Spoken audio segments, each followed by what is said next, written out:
Did you know how a 17-year-old girl survived alone in the jungle for 11 days after a plane crash? Julianne Margaret Beate Kopka was born on October 10th, 1954, in Lima, Peru. Her father, Hans Wilhelm Kopka, was a German zoologist, and her mother, Maria Kopka, was a German-Peruvian ornithologist. In 1968, they left Lima, moved into the Amazon jungle, and established the Panguana Biological Research Station, where Julianne grew up learning survival skills. However, in March 1970, Peruvian education authorities required formal schooling. Julianne returned to Deutsche Schule Lima, Alexander von Humboldt, to prepare for her exams. By Christmas Eve, December 23, 1971, she had turned 17 and graduated. After the ceremony, on December 24th, she and her mother planned to return to Panguana. Her mother had wanted to leave on December 19th, but waited so Julianne could attend graduation. On December 24th, 1971, they arrived at the airport, but flights fully booked except one LANSA, and despite her father's warnings, they took that flight. Julianne sat in window seat 19F, and her mother in the middle seat. After takeoff, the flight climbed to around 21,000 feet, 6,400 meters, but entered a severe thunderstorm. About 20 minutes later, lightning struck the right wing. It caught fire, and the plane broke apart mid-air. Julianne, strapped into her window seat, fell approximately 10,000 feet, 3,000 meters into the jungle.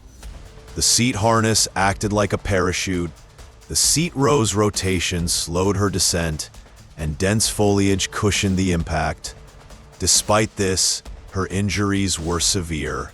A concussion, broken collarbone, torn knee ligament, deep cuts, and a swollen eye. Her glasses were shattered, and one sandal was missing. Recalling her childhood training, she first searched for water, found a small creek, and survived on candy and crumbs from the wreckage. As days passed, she battled mosquitoes, insect bites, biting cold nights, and tropical rain. Around day 4 or 5, the calls of king vultures signaled nearby carcasses. She discovered a row of 3 bodies buried head first. Testing one shoe, she found nail polish and realized it could not be her mother's, because her mother never wore polish. By day 10, the creek had become a larger river, and by day 11, Julianne was exhausted. She found a hut with a palm leaf roof, a small outboard boat, and a can of gasoline. Remembering how her father once treated his dog's wounds with kerosene, she bravely poured gasoline onto her arm to draw out maggots. 30 to 50 of them emerged, and spent the night in the hut. The next day, she heard fishermen approaching, saw a canoe and the hut, an emotional relief despite her weakened state. When they found her, she said in Spanish, "Soy Julián Kepke." They initially thought she might be hallucinating, but then realized she was real. They gave her water, cleaned her wounds with gasoline, and carried her in a canoe for 7 to 11 hours to a settlement. A helicopter later airlifted her to a hospital where her father was already waiting.